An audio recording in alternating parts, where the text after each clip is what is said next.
All right, what we're looking at is the passenger floorboard on the 67. And you can see that, over the years the floorboard's cracking stuff, and then you get these kind of repairs. Here is what I have to say about that. Most probably, this is a fiberglass repair kit from somewhere like Bondo or one of those companies. Nothing wrong with those if they're used in the proper application. And I will give you what's my opinion, and it's based on some research and messing with some composites, doing other things.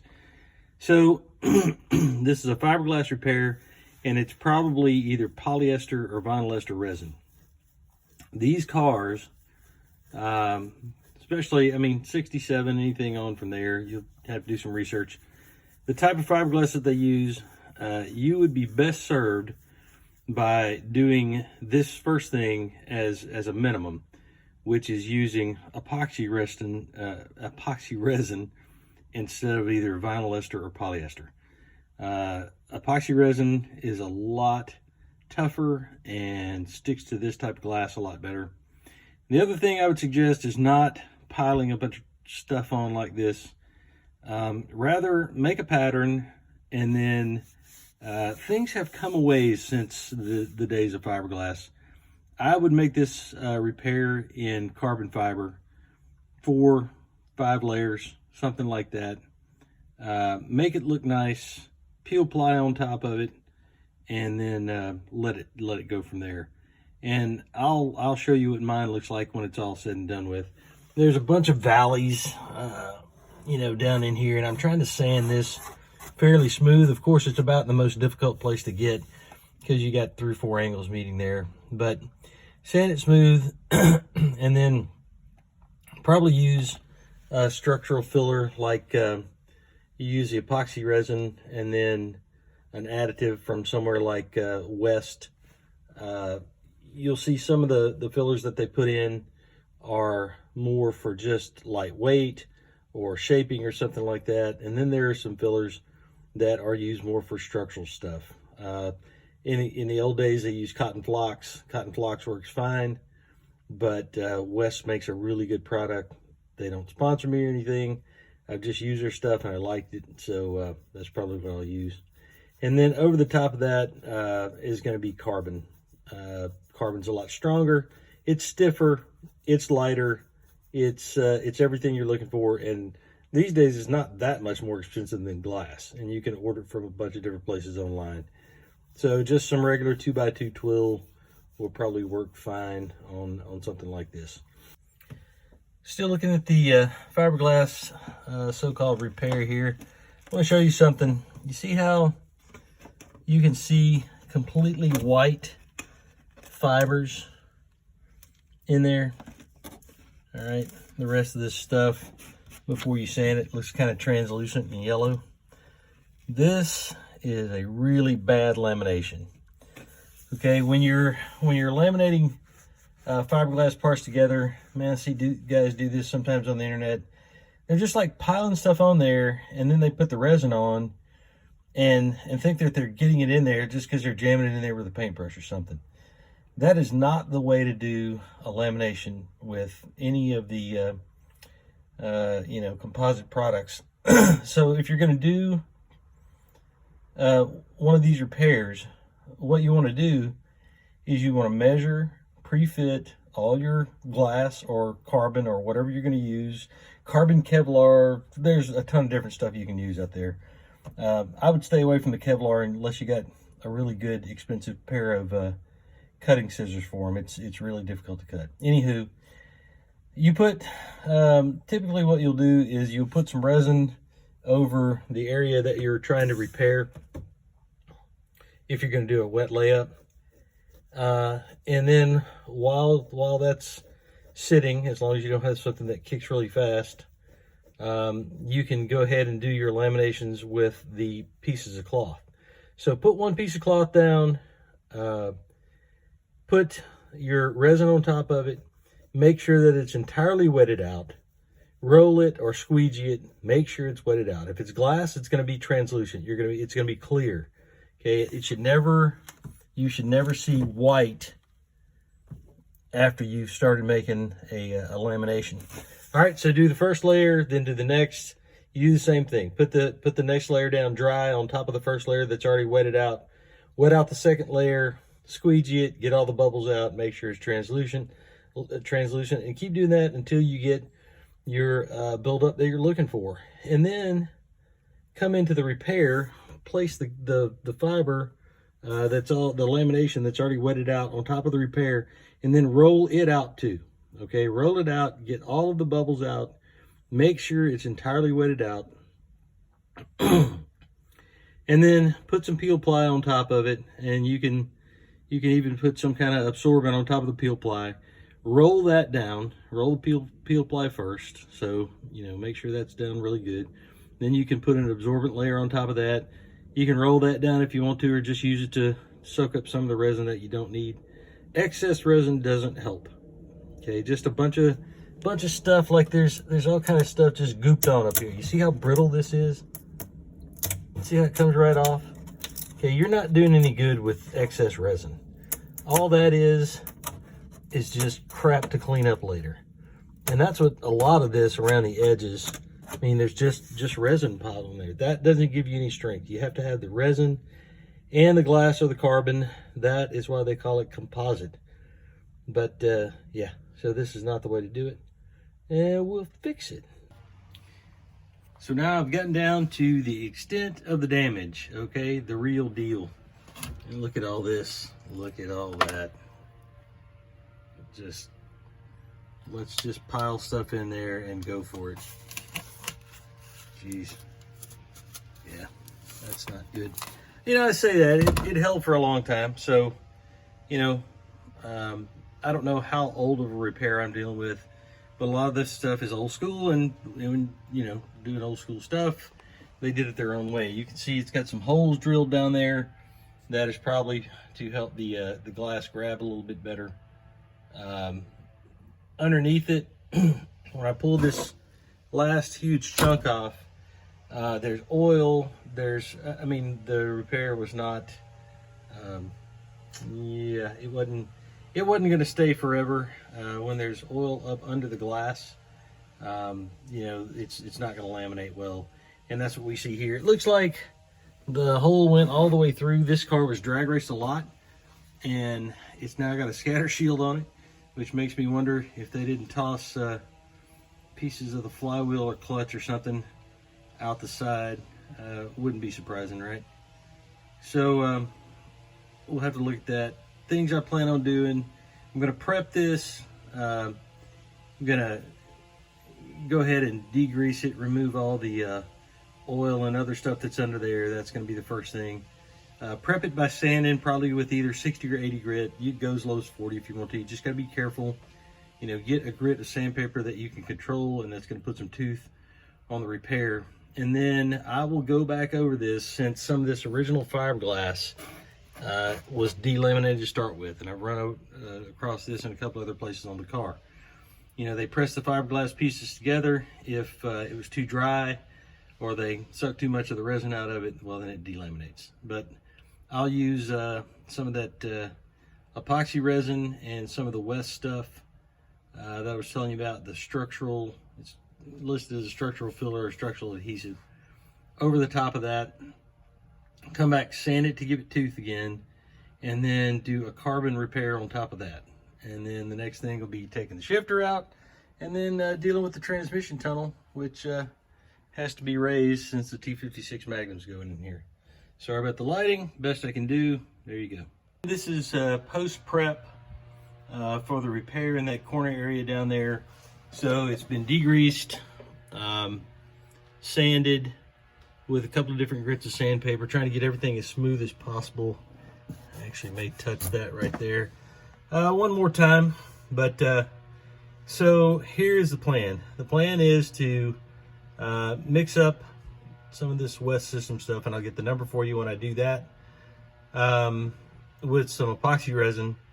Go over the top of it and just give it a smooth semi-structural base layer, just to stabilize everything. All right, this is really thin here. This is it's just, the lamination's bad.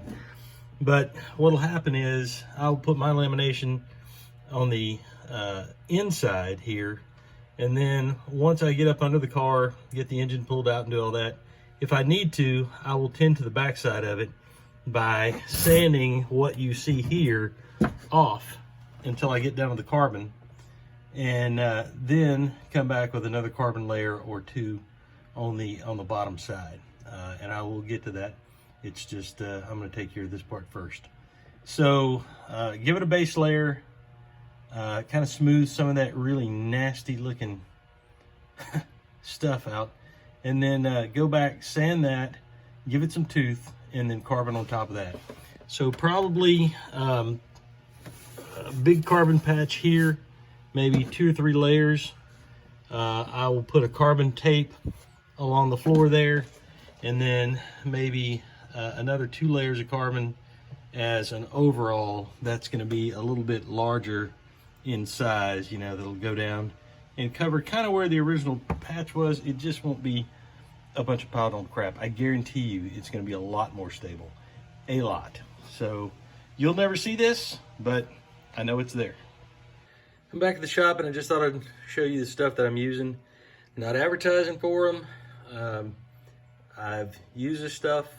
It was recommended to me by some other folks from the aircraft industry, mostly experimental stuff. So ProSet resin, LAM 226 and LAM 125 for the resin. That's the 125, and the 226 is the hardener. I like it. I like it. It flows out good. It mixes well. You know, not that you would expect it not to. It's about a 3 to 1. So you got that going for you. Read the instructions. It's actually 3.5 to 1 by weight, or 3 to 1 by volume. So you got that stuff. And then the filler that I use in the resin is this Weston 404 high density adhesive filler. It's white in color. I always mix up more than this than I need. I never can get it through my head that you really don't need a whole lot of resin to go a long way, because you get the resin, you mix it up, you know, 3 to 1, whatever, and then you start shoveling this stuff in until it gets to the consistency of peanut butter, and a lot of this stuff will go into the resin. So if you mixed it, it would just be white. You can see in my cup, it's black there. So I use a little bit of black coloring just to let me know where I've been. I'm going to use a standard body filler spatula there to go and apply this stuff. So let's get that done. So here's what it looks like after the filler, structural adhesive, fairing compound. It's all that stuff. Yeah, it goes over the repair. So what's the goal here? The goal here is to give yourself a good base for a decent lamination to be put on there in the next step. So is it structural? Well, it's a structural adhesive, and it is going to be very tough. However, this is not by itself a structural repair. You will need to put some laminations on top of it.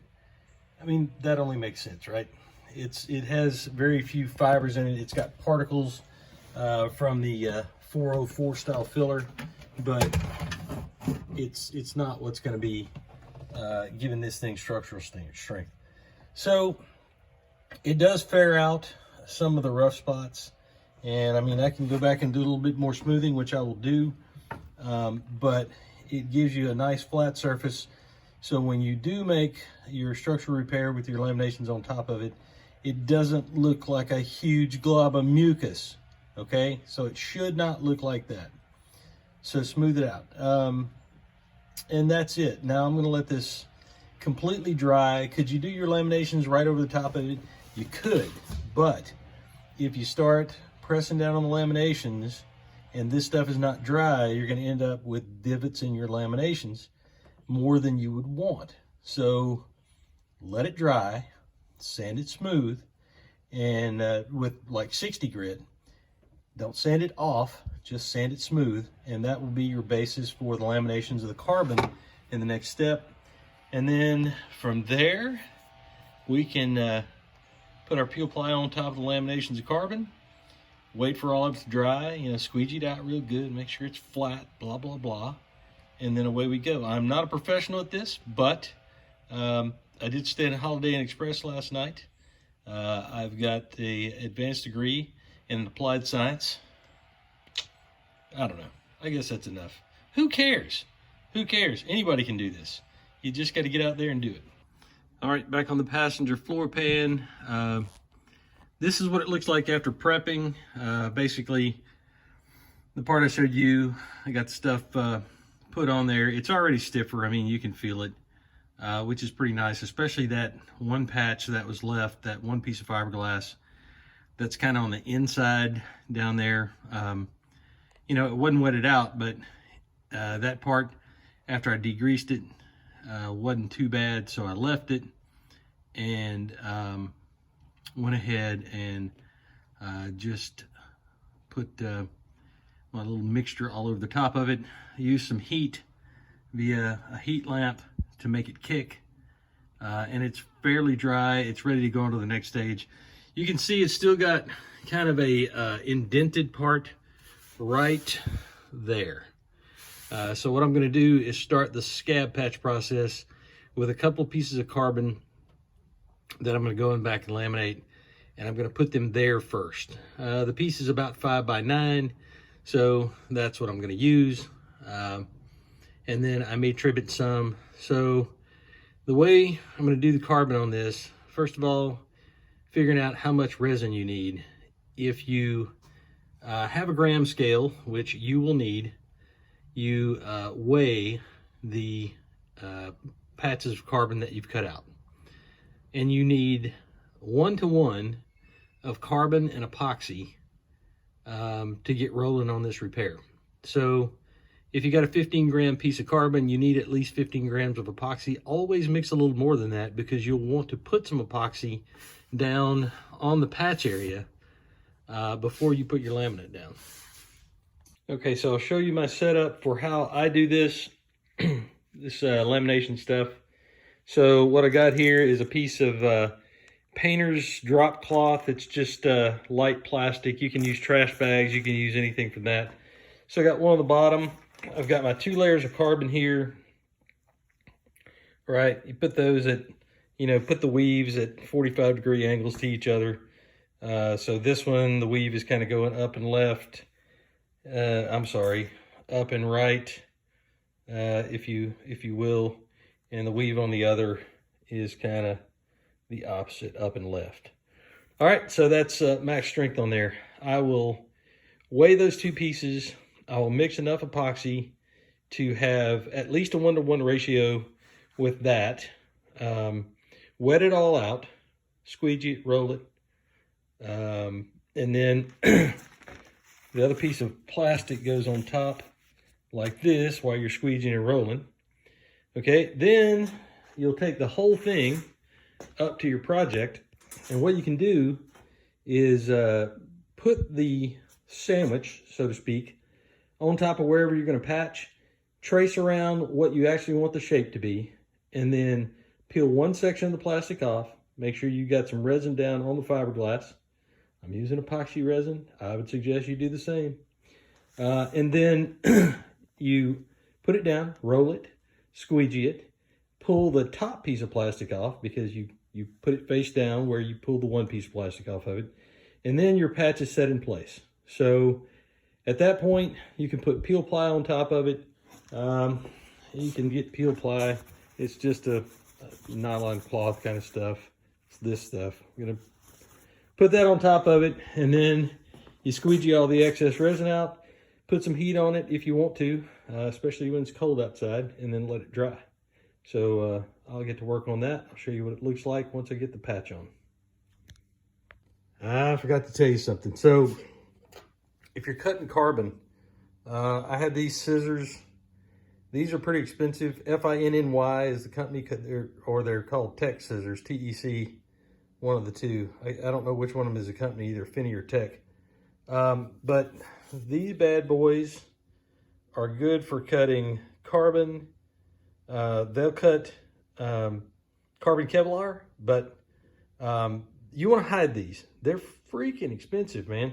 And if somebody comes in and starts just shredding paper or something with it, you're gonna cry. So those are expensive. These are actually a little bit cheaper. Okay, this is from Whisk, and they are M-3cc. Believe it or not, these Whisk Shears are just as good as those expensive scissors. And I don't know if you can see the blade there, but both the scissors and the shears have serrated blades. So if you're gonna ever cut Kevlar, you need the serrations. It works really good on the carbon. There's my roll of carbon down there. It's on top of something to keep it from getting dirty. Carbon cloth's pretty expensive. Measure out what you need, you know, use it sparingly, and don't handle it as much as possible. If you start pulling the weave out, or if you pull a thread out, you can ruin a whole roll or part of a whole roll of carbon just pulling one of the threads out of it. So be careful. That's what I'm telling you. Rubber gloves, or whatever these are, vinyl, rubber. So what do we have here? Well, this right here is a lamb sandwich. Yeah, it's a sandwich lamination, just 2 layers of carbon. So it's got the plastic on one side, plastic on the other side, carbon's in the middle with the resin already in there. It's kind of like your, you know, a DIY pre-preg. Some people don't do it this way. They just lay the stuff on. Man, I'll put it this way. If the guys building experimental airplanes do it this way, and the industry does it somewhat this way, this is a good way to do it. All right, there's all my trimmings off of there. So what this allows you to do, once you throw all this stuff away, all right, we'll go throw that in the garbage. Very little waste, but now you've got something that you can handle. You can go in there and place it, pick it up. You're not going to pull any of the carbon fibers out of the carbon fiber. And then all the edges are trimmed. It makes everything a lot easier. So give it a shot, see what you think. I'll let you see what it looks like when I get up there. All right, the first patch of carbon going in there. It's still got the plastic on both sides. See, I set it down. I cut some darts. Can you see where it's cut right there? A little bit right there. So darts are just relief cuts to allow it to lay flat. It's easier to do it when it's all inside the plastic. So do it now. Mark your lines where you're going to place it. Put your epoxy layer down, and then pull the back piece of plastic off. Smash it down, roll it, make it look good. Wear your gloves, man. This stuff is bad. All right, so let's do that. All right, so you can still tell it's a patch, right? Okay, it's a patch. But unlike the other so-called patch that was in here, okay, it doesn't look like a big glob of mucus. So this is 2 layers of carbon. And when do you know you have enough resin on the carbon? Well, when carbon is wetted out, it just looks wet. It doesn't turn translucent, none of that stuff, okay?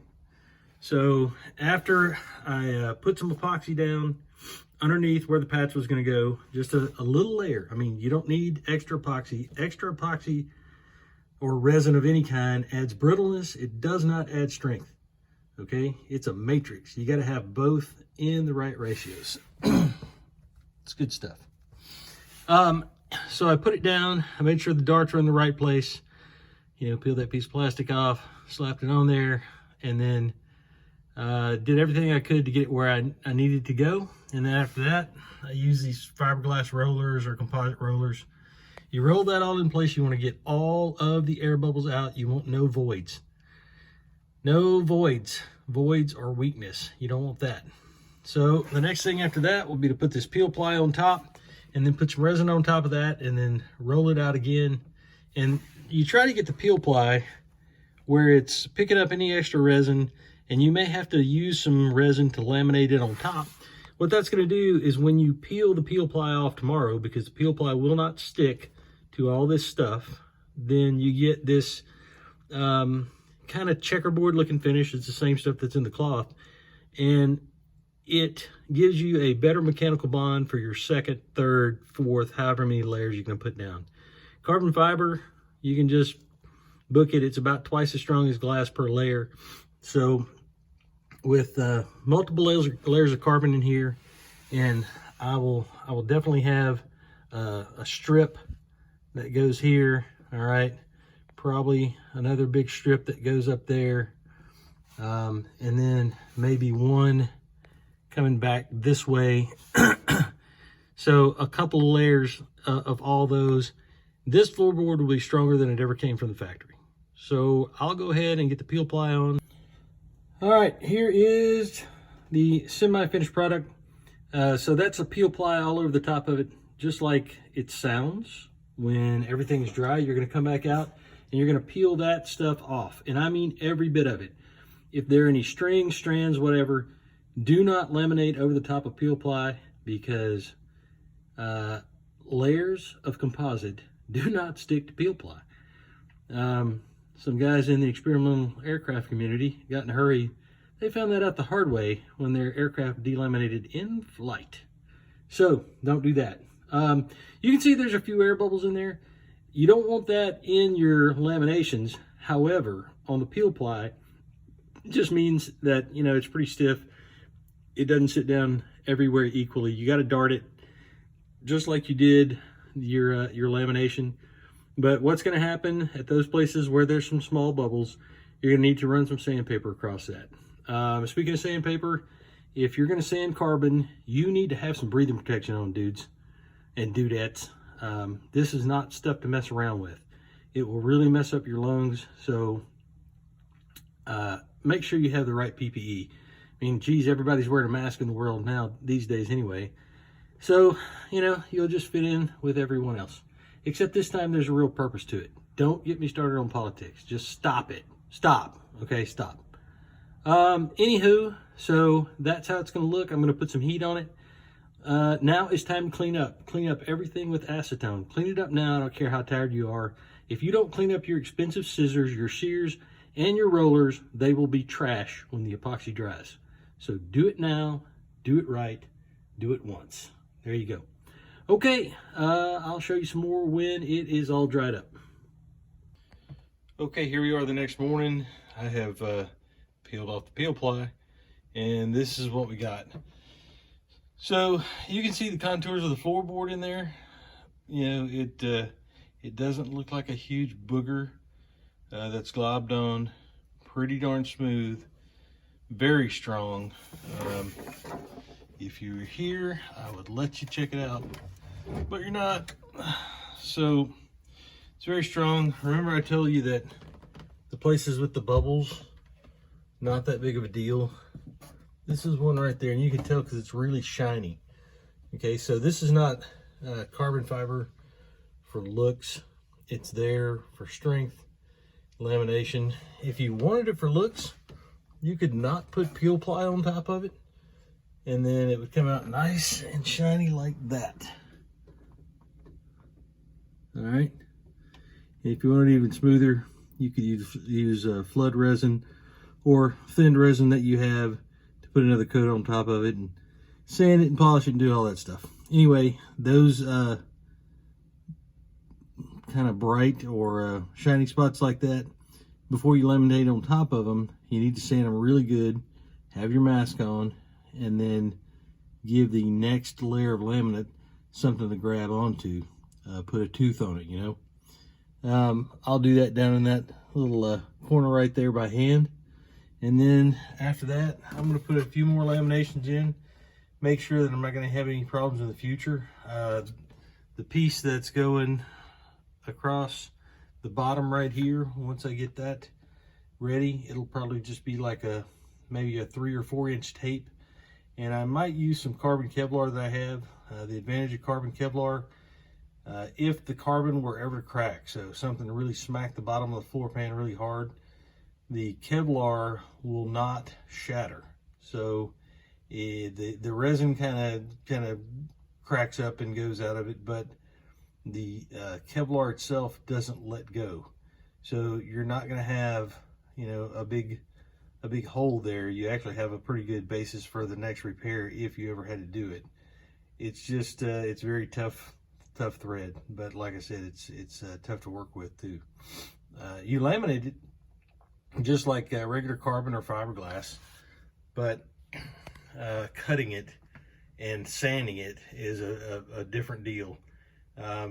Just for your edification, you can't really sand Kevlar. It just pills up and makes a big blob of mess.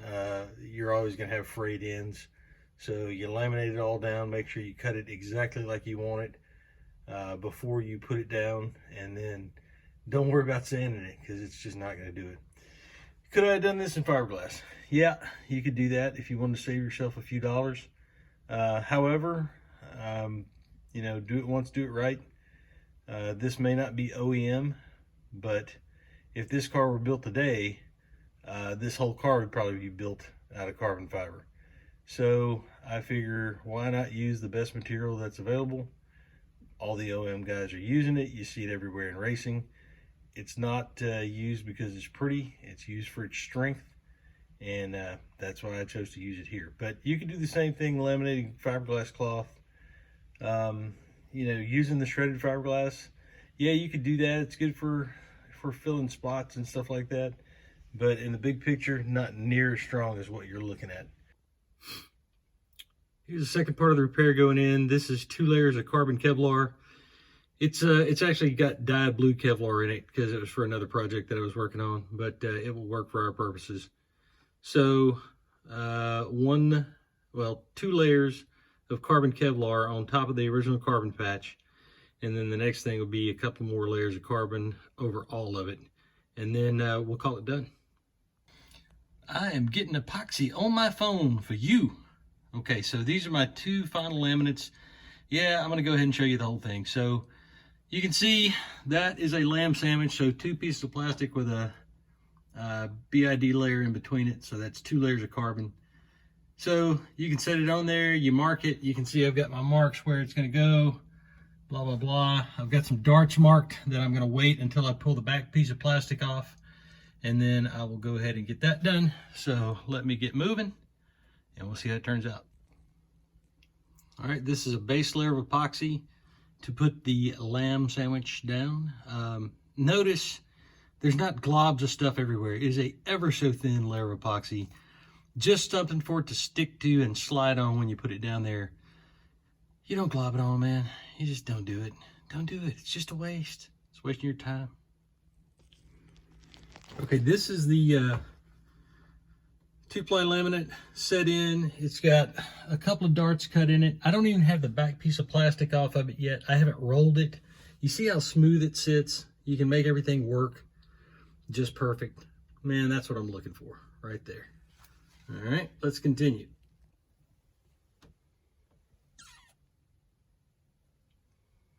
Okay, that is the full repair done on the floor pan of the Vette.